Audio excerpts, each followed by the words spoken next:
Welcome to Stitches in Time, the podcast discussing Doctor Who the way it was meant to be watched. In chronological order, one clip at a time, starting at the Big Bang and ending with the heat death of the universe. I'm Becca, the Matrix archivist, and I spent the last 12 years of my life meticulously editing the entire televised Doctor Who universe into chronological order. And I'm Mandy, and this mug is full of NyQuil. Yeah, you've been a little bit under the weather recently, huh? Yeah, I'm very sniffly. I'm sure people who are listening to this audio wise, because it's a podcast and that's how you listen to it, except it's also 2024 and podcasts are a visual medium now. But I'm gonna sound great. You already do. And it is sort of fitting that I'm drugged, because so is everybody else. Everybody else in this episode? Yeah, so today we're talking about the edge of destruction and the brink of disaster, which is collectively known as the edge of destruction, in which the Doctor and his friends go insane. But you've just been telling us that the only people inside are ourselves. Precisely. I know now who's responsible.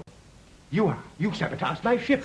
I mean, they start off dead.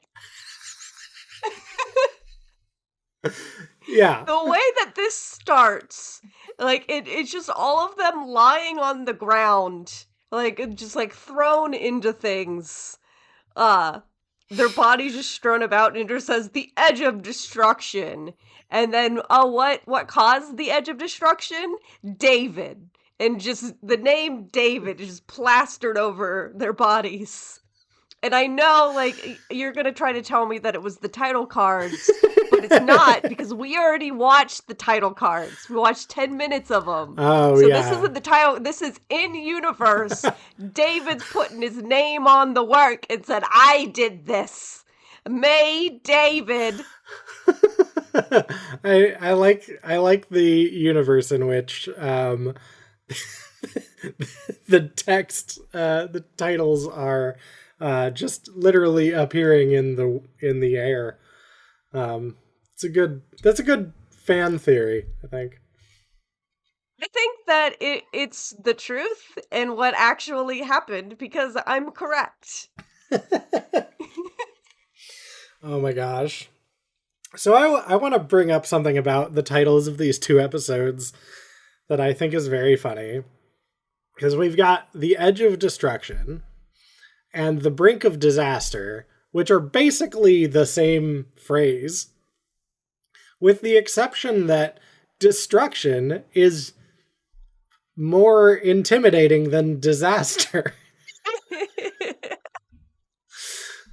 So, yeah, if I were gonna order those, that's not the order that I would probably put them in. Yeah. Which, fun facts, my partner was around when I was watching these, and they, in fact, this was the first time that we got out the DVD. Ooh. In order, like, I watched the episodes on DVD. Oh, you watched the proper episodes, huh? Look at you. Yeah, because it had the list on there. I think the only thing it showed me an improper bit before of whatever their previous adventure was, and it was just them kind of like, oh, well, I'm glad that that's over. Whoa! Yeah. This is not, strictly in the Stitches in Time edit. It is, it starts with them on the floor, and it's dead. I think it's only the last, 5 minutes or so of the second episode are not in the cut either, but what can you do?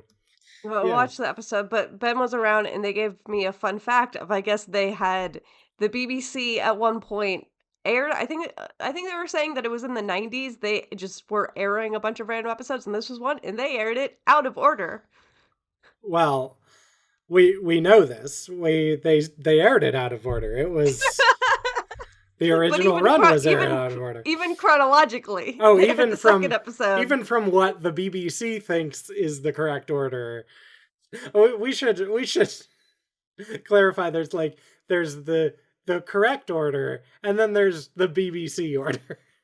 Yeah, the BBC hasn't been right about anything. So They still don't know about trans women. You expect them to be right about the Doctor Who order? that's very true. BBC, get your shit together. This episode is so funny to me because it gives us our first really good detailed look at the TARDIS, and it's like, what is going on in the art department? Like, Really, I think my favorite part was the Murphy bed chaise lounge. Like, it's already just kind of like a little, like, chaise, which is somewhat compact already, but they needed to pull that from a wall. it's not good. I think my favorite part was toward the end when they find the fast return switch and it's been labeled fast return switch in Sharpie. Like, There's also really their good. little, like, there's their food replicator, and their food replicator that has 2 buttons, water and milk. And water is also a light. I'm assuming because, like, there's also water in milk, there's water and everything else. Water's the main one, but your options for nutrition on the TARDIS are water and milk.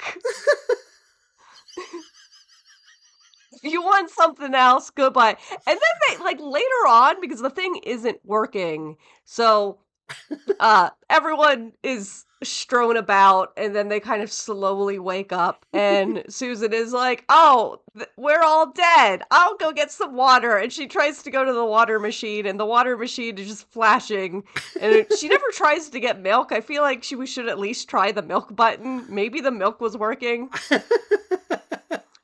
Yeah, And then later Ian goes, but he just opens it up and he finds a little pouch of water. So I think the thing is just open. It's like the Juicero machine. Do you remember the Juicero? No, what is the Juicero? So Juicero was this, like, tech company that was like, oh, we're giving people a high quality juice, and people had to buy, like, the specialty thing and work and, like, get this machine, and the machine would juice stuff for them. But people opened up the packets that the thing operated through Wi-Fi through a subscription service. You couldn't use the machine unless you were paying a monthly subscription. What? You open it up, it was just juice. There was just juice inside of the like from concentrate.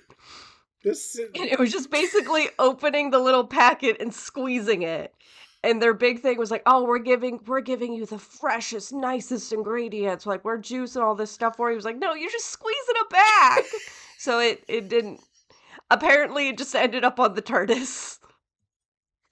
That's why I haven't heard of it, is because it was immediately like, this is too crappy for human consumption. We should put it on a space-time machine. Yeah. That's amazing. Yeah, I also love I wrote this down as I was watching this and taking notes about the episode. I said, I can't tell if they're all actually going insane or if it's just 60s acting, especially the women. Why did you ask me if I knew who you were? Susan, why don't you give me those scissors? Give them to me. As I'm watching it, I keep thinking that this is going to turn into, like, a horror zombie thing. Like, I'm getting so many Night of the Living Dead.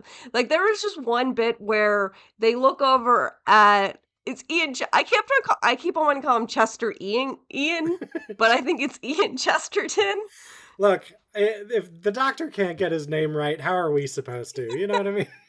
The guy, Yeah. the guy over there, and he's just lying back, and he's like, he's down, and then they, like, turn over and they're doing something like, hey, Susan, go try getting that milk again, and they turn back and he's just standing and T-posing. He's just, I was like, oh, this is a zombie episode, right? This is a zombie. I was like, no, they didn't mean that to be as horrifying as it was.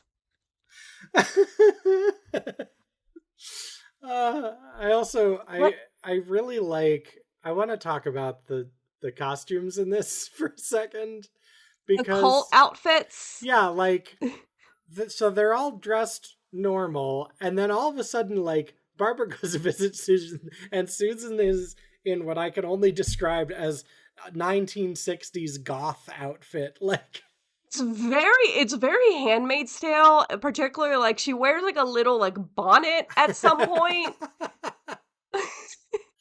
yeah, it's like this very, like, pointedly high-necked black dress, and all right, like, she's an alien, whatever. But then in the second episode, Barbara just shows up in that same dress. It's never mentioned or talked about. I feel like they're supposed to be nightgowns or something because it happened at the same time, and, like, Ian's wearing a robe, and the doctor's just wearing his regular clothes. I guess he doesn't get to have pajamas. Episode thing, the TARDIS is going weird, and they're all very paranoid about one another, about, like, who is the one who is making it happen. Susan gets a pair of scissors and decides that she's going to start stabbing people, which means stabbing a chair. Yeah. Because she doesn't know what people are. She's just so stabby. And what the object of her stabbing is not what's important. It's just important to her that she stabs some entity. It's the only thing that matters. The stabbing is what matters. Yeah. And the doctor is convinced that Barbara and Ian have somehow, like, they're doing this because they're trying to take the TARDIS. Right. And they're like, hey, we wouldn't even know if we could try. Yeah, we are school teachers. We're not time space mechanics and engineers. Yeah, but, like, the doctor does drug them with, like, gives them, like, sleeping stuff, gives them NyQuil later, and then they pass out, and that's why they come back in the second episode, and they're all wearing the weird nightgowns, and Ian's in a robe. He apparently dressed them. He was like, I'm going to drug you, but I can't have you sleep, and that's such uncomfortable clothing to be sleeping in. I always have sort of wondered that, like, especially in the classic series, each doctor has their, like, outfit, like, their look that they always wear. And I feel like in the modern series, they've upgraded it to, like, 2 looks, which it seems like is going to change for Shudi's doctor, which I'm I say that about. I am wearing the Shooty sweater that I got at Galley. They were like, oh yeah, it's the sweater that he's wearing in the promo stuff. And then it appears that he's just going to wear that one time in one episode. So it's not really the Shooty sweater. It is a sweater that he wore at one point, along with a bunch of other things, including other sweaters. Amazing. I love that we have a fashion forward doctor. I love that we have a doctor that does laundry. Like, if you're gonna, I don't know, if you're gonna wear a cricket outfit or, like, the same jacket for a couple 100 years at a time, I can't imagine that's gonna be very good and helpful. No, that's gonna be a little stinky. Which doctor is the stinky? I feel like it would be Capaldi then, right? He spent so much time in that little clock.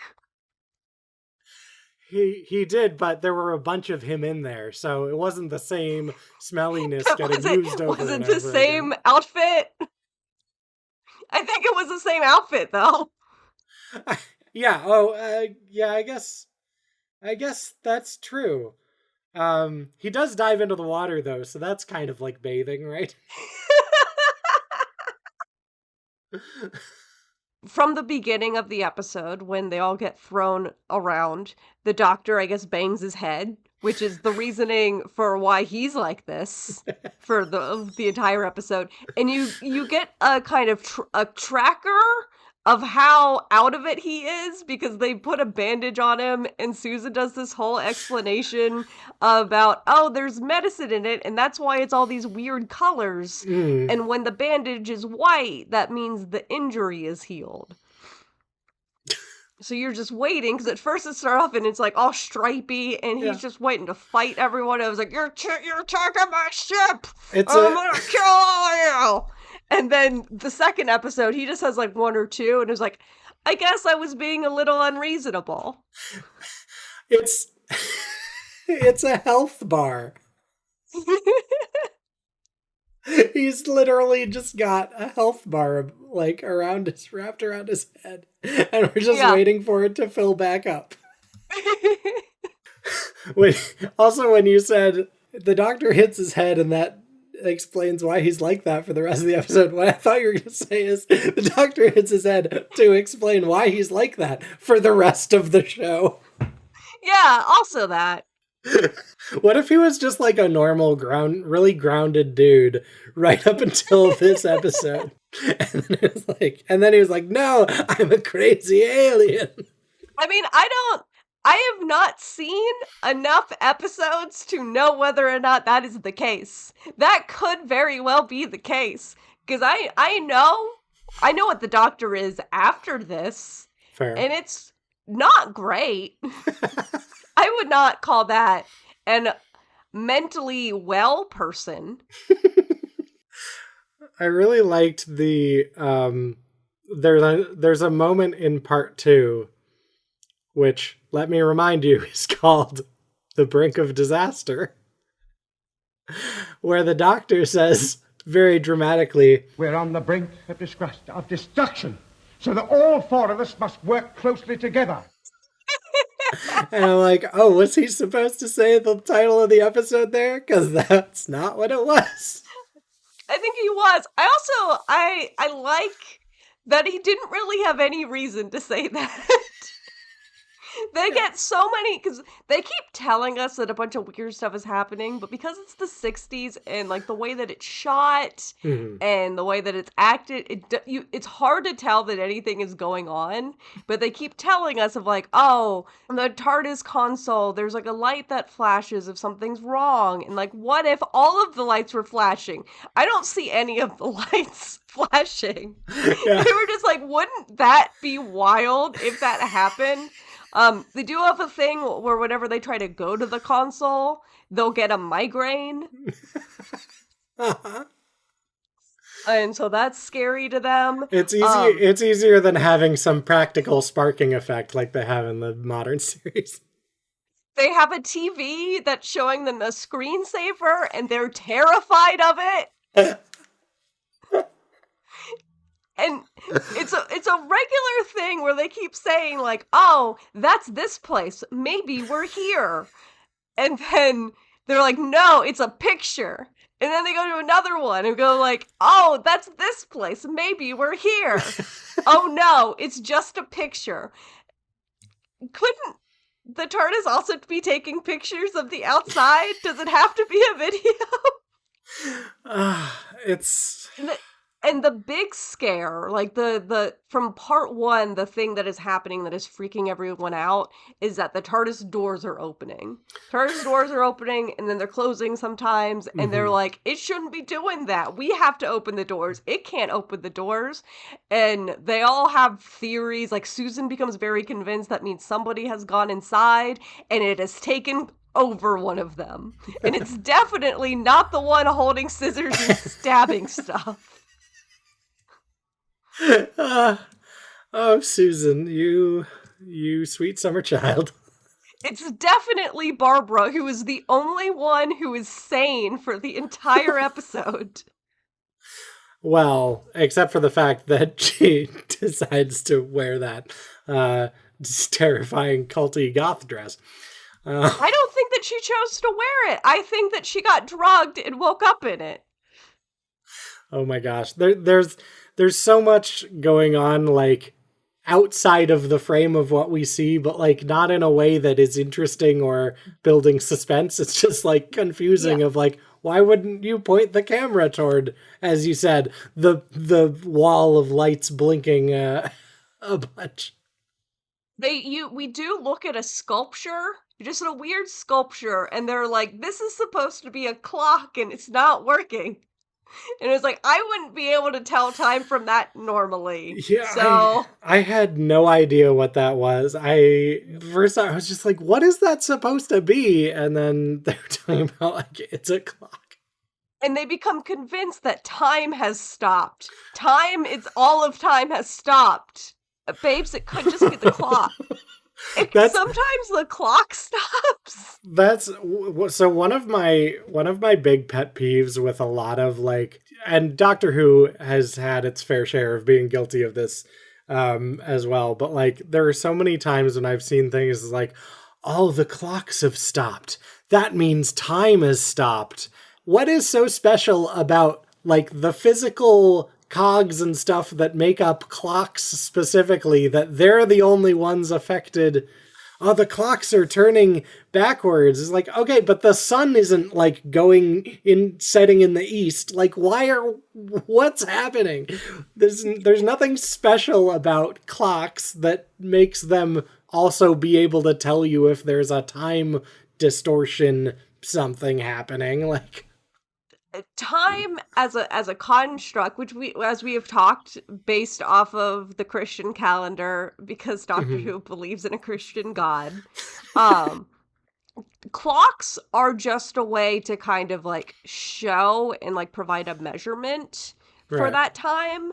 They're not actually controlling time. That's just the cogs. So even if you stop time, unless you also, like, you would need to sit and twist the cog, or else it's still just gonna, like, we've had this with daylight savings, of we move time back, but the clock stays going where it needed to go. Because nobody told clock. Yeah, it is currently 8 p.m. right now. If I get in a time machine and go back to noon today, my watch is still going to say 8 p.m. It's not magic, well, with the exception of like the clock on the iPhone, because that talks to a cell tower and stuff. Yeah, and even then, if you put it in airplane mode. Yeah, it's not going to do anything. Just bullshit. But yeah, it's just an episode where they spend a lot of time going through like worst case scenario, provided no reasoning to expect that that's what's going on. Yeah. Of like, I think this is happening. I think the TARDIS is disintegrating. That becomes their main prevailing theory. And Barbara's the one and be like, no, I think that like some weird stuff's happening and it probably is like a sign that something's going on, but maybe we should listen to it. And the doctor's like, yeah, go over there and check the doors again. And then once she's gone, the doctor goes to Ian and be like, we're gonna die in 5 minutes. I just didn't want to tell her. I just didn't want her to know when it comes. I did really love that moment of just like, oh yeah, we're just, we're brainstorming over here. Don't worry about it. We're all gonna fucking die. And again, there's no indication for why they're gonna die in 5 minutes, but he's like, this entire thing's gonna blow in 5 minutes. Yeah. And then of course, like, the greatest dramatic resolution in film history of, oh, the spring got stuck in this switch. It was just stuck in. And they have a very long sequence where you watch them fix it. You watch them fix just the little knobs and fumble it and be like, okay, it's good again. Which, two things. I guess the button it was like their quick return button. And I guess it was just held on the button. Because originally when I was watching this, I thought this was one of your random generator ones. Oh, no. But it's not. Because I guess because they were holding down on the quick return button, it took them to the start of our galaxy. So this is happening at the same time as the bit of the runaway bride thing that we saw. Yeah, I guess so. It's not really made as clear in the episode as I remembered it, but I get it that the Doctor doesn't necessarily like, the 10th Doctor was dealing with his own stuff. Sure. But he should I feel like he should remember, be like, hey, I thought that my TARDIS was disintegrating around the same, maybe I could just pop my head in, because I know the doors are opening and closing, and be like, hey, it's fine. You just gotta fix that button. You just gotta fix...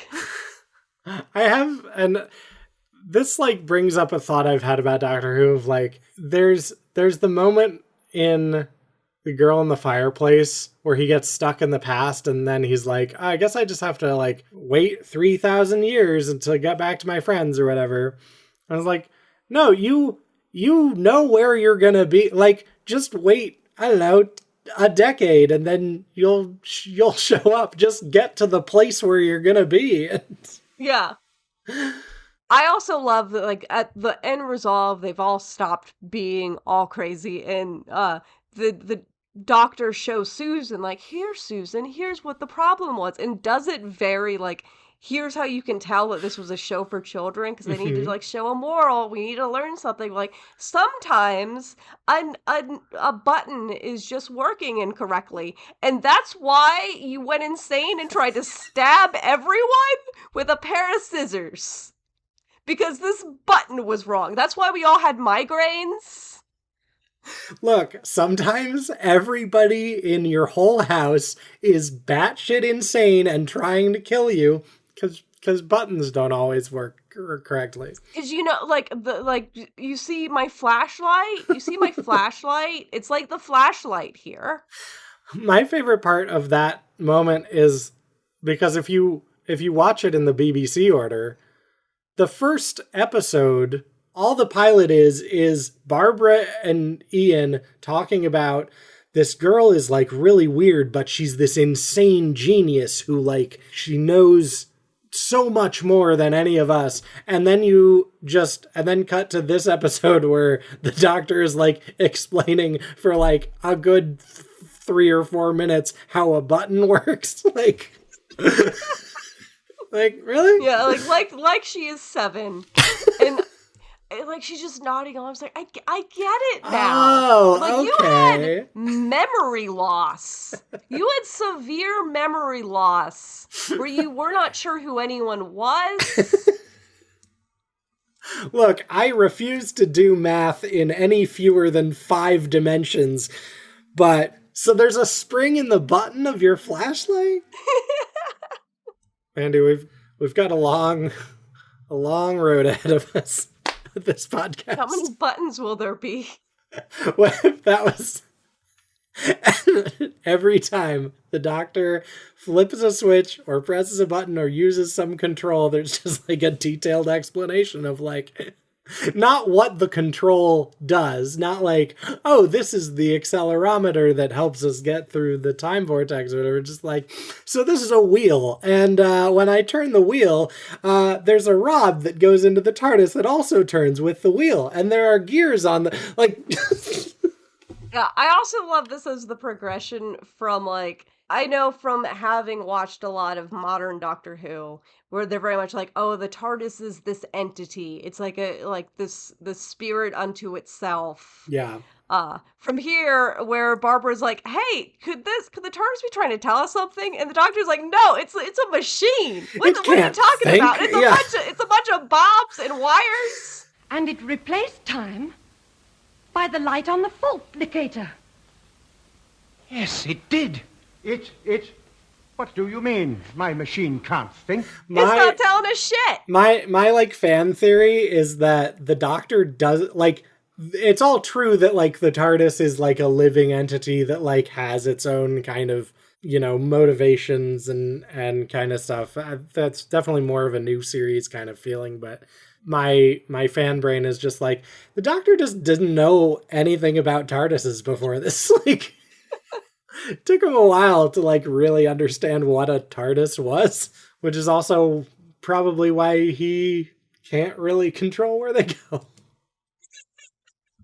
I did have a one piece of behind the scenes trivia for this, which was that this was originally going to be this was going to be the series finale of Doctor Who. Can it be possible then that this is the end?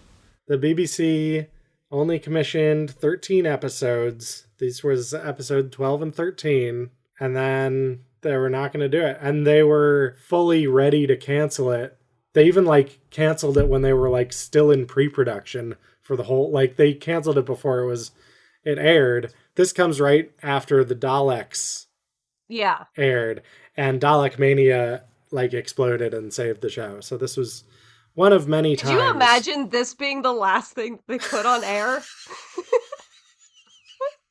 Like, I don't think we would be doing this podcast now.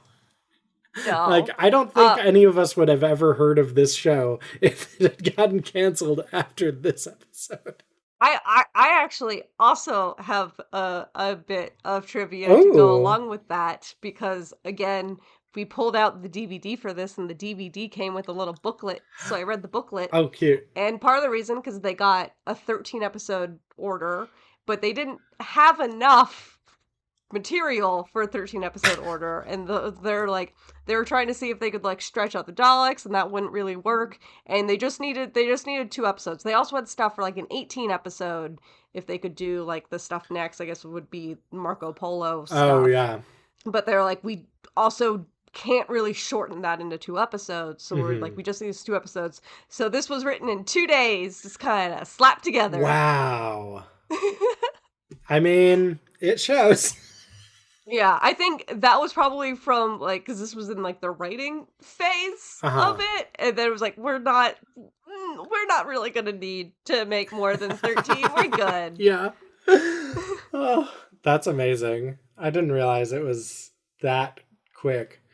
Because that also, like, there was one moment that, like, really stuck with me just because it was such an intense production error in my mind, where one of the many times that the doors opened, like, they played that sound of the doors opening, but the PA or whoever was operating the doors was like not paying attention, and so you hear the sound of the doors and they just don't move. And then there's like, oh crap, I gotta open the door. Oh, the doors are open now. Like, I was like, all right, that makes sense that they didn't have a lot of time to rehearse this one. No. Yeah, what did you think about? Did you enjoy watching this? This is our first time watching like a full episode, and we watched 2 full episodes. That's true. I liked it. I do have sort of a weird soft spot for the First Doctor and Barbara and Ian. I like them as kind of a team, but this is not where they shine. Because they're all crazy. Like, the other thing I will say is the cliffhanger of episode 1 is, okay, so we know there are 4 people in the TARDIS, and they're all going insane. And the cliffhanger of episode 1 is the Doctor, and you see a pair of men's hands approaching his neck to like try and strangle him. But like the framing of it makes it seem very much like, who is this? Who is doing this? Like, who's in the TARDIS? At this point, they're entirely implying that there is somebody else on the ship, or somebody that has like there's something that's possessed one of them. And then it's just Ian who's insane. Like, I don't know. It was like very much. It's just Ian got very grabby in that second half. Yeah. I think that's the other thing that's funny about, like, certainly watching the Stitches in Time edit, but also just sort of binge watching serials like this is how many cliffhangers get resolved immediately. It's like, oh yeah, when there's not a week between these episodes, really kind of takes the punch out of it a little bit. Not a week between these episodes, and also you have the capacity to watch episodes immediately back, so like they're also not expecting you to super remember what happened, or remember that that's a contradiction. Yeah. It's very different. I will say that, I talk about how obviously the BBC aired Doctor Who out of order, but this is I think this may be the closest we get to being in order, because this is episode 6 of the podcast, and it's episode 12 of the series, which is like pretty close. That's pretty good. Yeah. I feel like it's pretty good. And I think it's just going to get worse. So Mandy, I have some exciting news. Oh. We have our first fan question. Oh, okay.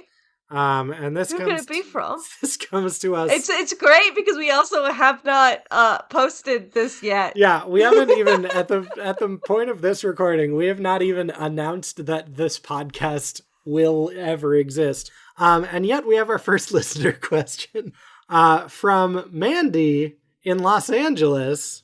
Oh, Who they sound hot. Yeah, she's a really good-looking and smart and funny person. Yeah, and probably on NyQuil right now. Just because she's such a fan of this podcast, right?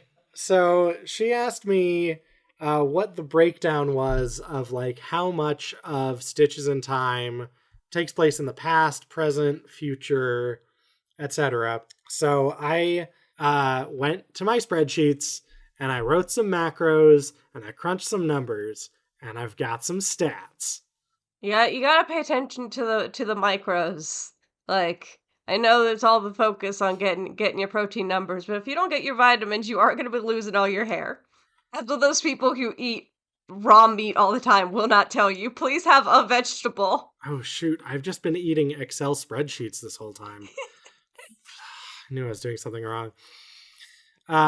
So, according to my spreadsheet, there are 90 hours, a little over 90 hours that take place in the past.